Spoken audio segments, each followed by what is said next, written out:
এখন যদি আমরা মেসি থেকে মানে মেসির পরে যে সুপারস্টার হতে পারে তার কথা একটু আসি, সেটা হচ্ছে এমবাপ্পে।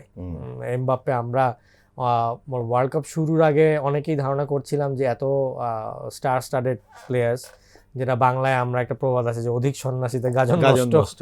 তো যেভাবে করে সামনে প্লেয়াররা আছে সেই প্লেয়ারগুলো তো আসলে একজন আরেকজনের থেকে কিভাবে বেটার খেলবে এই ইগোতেই হয়তো ফ্রান্সের শেষ হয়ে যাওয়ার একটা ধারণা করা হচ্ছিল। আর মানে ইতিহাস যেটা বলে যে ফ্রান্স ওয়ার্ল্ড কাপে আসলে প্লেয়ারদের মধ্যে দ্বন্দ্ব শুরু হয়, এবং এখানে আসলে দুইজন ব্যালন ডি'অরের দাবিদার।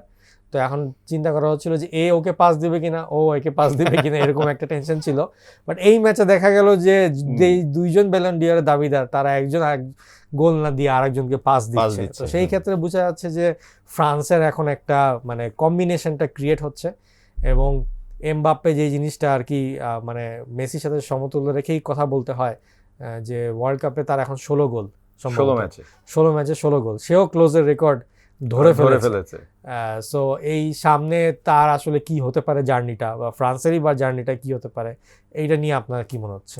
ফ্রান্স ওই যে একটা বললেন না যে হচ্ছে গিয়ে এইখানে কোচের একটা বড় ভূমিকা আছে, যে কোচ আসলে তার হাতে যখন অনেক অস্ত্র থাকে তখন সে ব্যাটেল কিন্তু ব্যাটেল ফিল্ডটাতে তার কৌশল রেডি করতে কিছুটা কিন্তু সমস্যা হয়।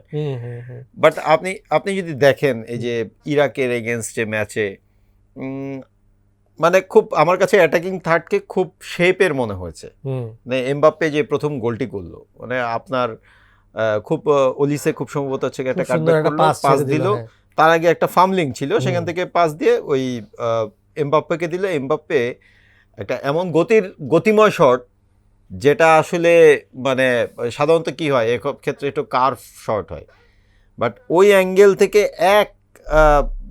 এক রোতে হচ্ছে গিয়ে পুরো বলটা গেছে। মানে ইরাকের গোলরক্ষকের আসলে এটা ভেরি ডিফিকাল্ট, সে যে পজিশনে ছিল সেখান থেকে রাইট সাইডে হাত দিয়ে ফ্লাই করে ওই লেভেলটা মেনটেন করে বলের টাচ করা এটা সম্ভব না, এটা এমবাপ্পে বলেই সম্ভব। এমবাপ্পে 16 ম্যাচ খেলেছে ওয়ার্ল্ড কাপে, 16টি গোল। যদি ঠিকঠাক থাকেন, তিনি সুস্থ থাকেন এবং এই পারফরমেন্স থাকেন, তিনি আরও 2টি ওয়ার্ল্ড কাপ খেলবেন। ধরেন 30 ওয়ার্ল্ড কাপ এবং 34 সৌদি ওয়ার্ল্ড কাপ।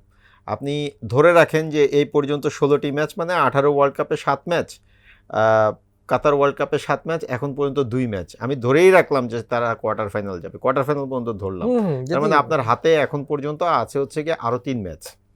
তো 3 ম্যাচে তিনি যদি আরো 5টি গোল করে ফেলেন, করতেই পারেন। এমবাপ্পের আসলে তার মানে ব্যাটেলটা কিন্তু মেসি এবং হচ্ছে গিয়ে এমবাপ্পের মধ্যে এখন পর্যন্ত হচ্ছে।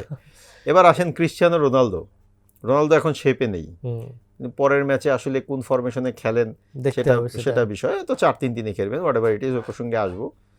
বাট এই ব্যাটেলটা কিন্তু এখন মেসি এবং এমবাপ্পের দিকে মোটামুটি ঘুরে গেছে। আর ফ্রান্সের দলের কথা যদি বলেন, একটা খুবই স্ট্রং টিম। এই টিম নিয়ে আসলে ওই যে অধিক সন্ন্যাসীতে গাজন নষ্ট হলেও হতে পারে, রাউন্ড অফ 32 যে কোনো দল যে কোনো সময় বাদ পড়ে যেতে পারে। এখানে কাউকেই ছোট করে আপনি দেখতে পারবেন না, কিংবা আমি যখন কেপ ভার্দে দলের নামও জানি না, কেপ ভার্দে ওয়ার্ল্ড কাপে এসছে, তারপরে আমরা ম্যাপে খুঁজে কিভাবে কোথায় তাদের কিংবা আরও 2-1টা দল, কুরাসাওয়ের নামও জানি না, কিন্তু কুরাসাও এবার ওয়ার্ল্ড কাপে কোয়ালিফাই করেছে। ঠিক এই দলগুলো যে এই পারফরমেন্স করবে কিংবা এই ধরনের ম্যাচ খেলবে তা তো আমরা কল্পনাও করিনি।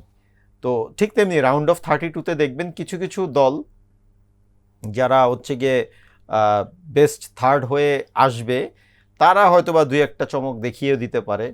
সে জায়গায় বড় দলের খাতায় ফ্রান্সের নাম থাকবে কিনা এটা এখন বলাটা খুব কঠিন।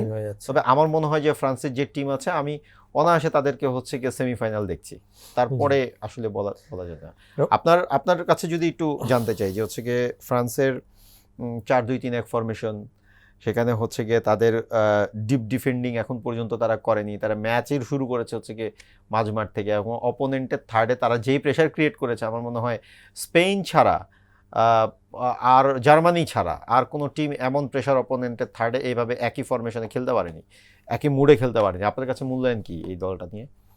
ফ্রান্সের দল নিয়ে সবচেয়ে টেনশনের জায়গাটা হচ্ছে ওই সেন্টার ব্যাক আর হচ্ছে ডিফেন্সিভ মিডফিল্ড। কারণ আপনি যদি দেখেন যে ফ্রান্সে এরকম টপ লেভেলের কোনো মিডফিল্ডার, মানে যারা ডিফেন্সিভ মিডফিল্ডার চিন্তা করি আমরা, সেরকম কেউ নেই। র্যাবিয়ট খেলে আর কান্তে আছে বয়স্ক, তো ওরকমভাবে তারা ডিফেন্সিভ মিডফিল্ডের উপর এত বেশি জোর দেয়নি।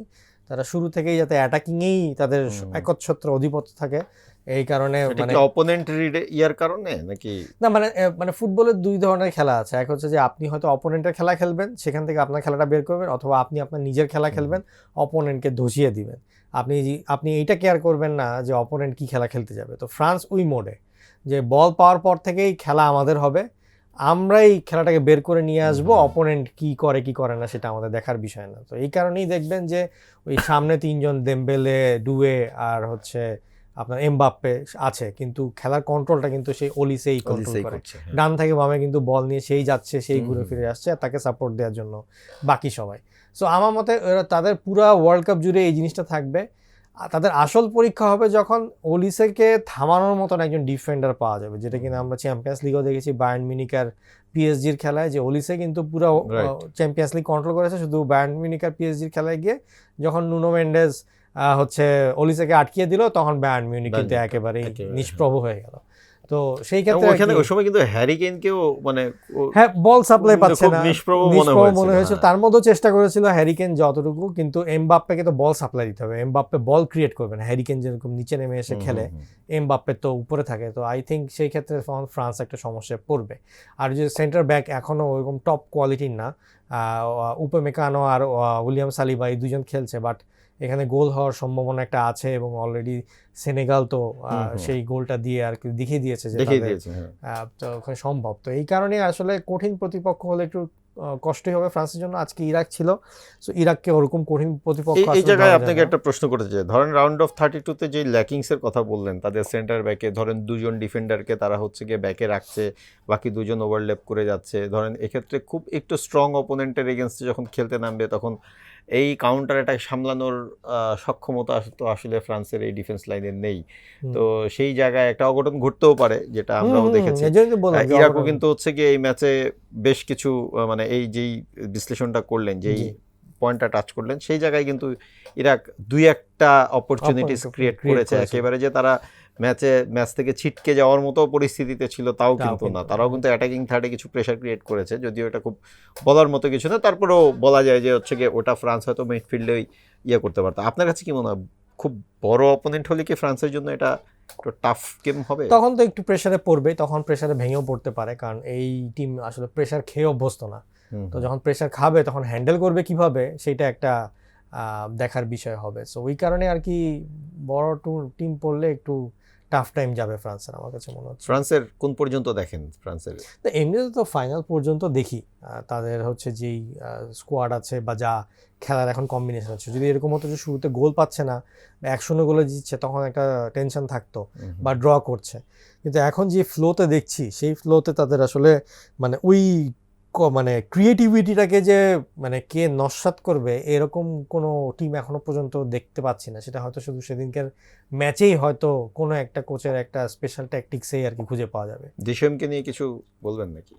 উনি আসলে পুরাই এক্সপিরিয়েন্স কোচ, এবং আই থিঙ্ক এই ওয়ার্ল্ড কাপের সবচেয়ে মানে এক্সপিরিয়েন্স কোচ ইন টার্মস যে ন্যাশনাল টিমের মানে কত বছর ধরে সার্ভিস দিচ্ছেন, আই থিঙ্ক 12 বছর ধরে বা এরকম কিছু একটা সময় ধরে।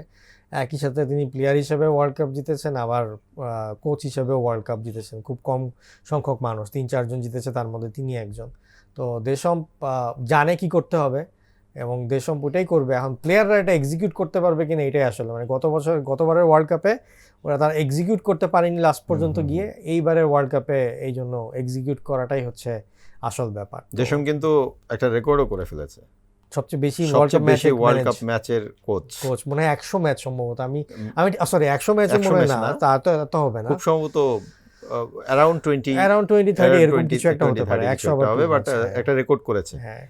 এটা ছিল এর আগে খুব সম্ভবত জার্মানির একজন কোচ ছিলেন, মেবি তার ছিল, ফ্রান্স বেকেনবাওয়ার হয়তো, বা মেবি এরকম কিছু।